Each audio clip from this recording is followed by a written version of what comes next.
ইসলামী ছাত্র শিবির বাংলাদেশে ছাত্র অঙ্গনে শিক্ষা প্রতিষ্ঠানে আল্লাহর এক নিয়ামত। আলহামদুলিল্লাহ বলেন। এই নিয়ামতের কাছে, ইসলামের কাছে আসতে না পারে সেজন্য বলা হয় মৌলবাদ আর সন্ত্রাস।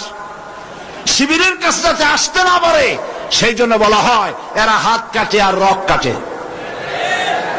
আমি বলি এই কথাটা হলো একটা চালাকি কথা।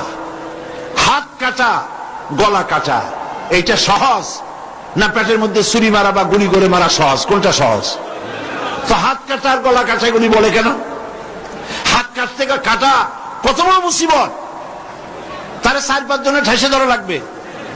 তাছাড়া কেউ কি বলবে যে আসছেন যখন আপনি হাতটা কাটিয়ে দিয়ে যান, এরকম বলবে কেউ?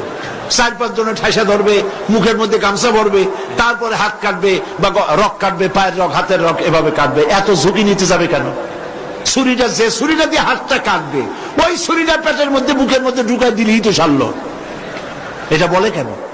এই সহজ কাজটা করে না, রক কাটে গলা কাটে কেন বলে? এই কথাটা বলে প্যানিক সৃষ্টি করতে চায়। যেই সমস্ত ছাত্র ছাত্রীরা দিন পেতে চায়, ইসলামে আসতে চায়, তারা যেন ইসলামী ছাত্র শিবিরের কাছে আসতে না পারে তার জন্য ষড়যন্ত্রমূলক এই বদনাম তারা দেশ শুদ্ধ জড়াইছে।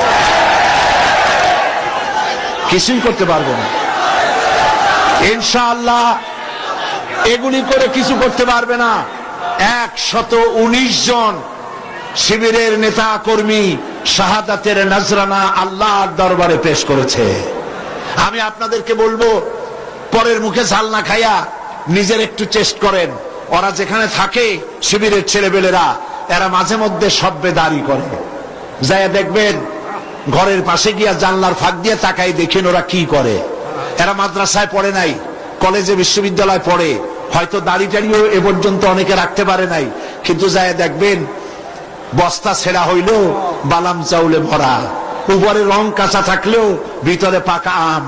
ভিতরে যাই দেখবেন রাতের বেলা যখন তারা সভ্যেদারি করে, তাহাজ্জুদের নামাজ পড়ে, সাহাবায়ে কেরামদের জীবনী আলোচনা করে আর মুনাজাত করে সারা রাত কিভাবে ওরা কান্দে একটু তাকায় দেখেন।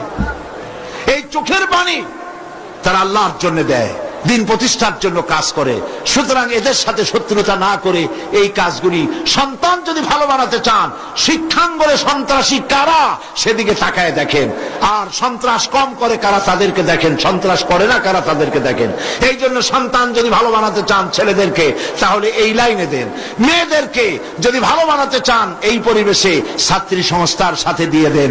আল্লাহ পাক আপনার মেয়েকে ভালো পথে রাখবেন, ছেলেকেও ভালো পথে রাখবেন। আল্লাহ যেন তৌফিক দান করেন, বলেন আমিন।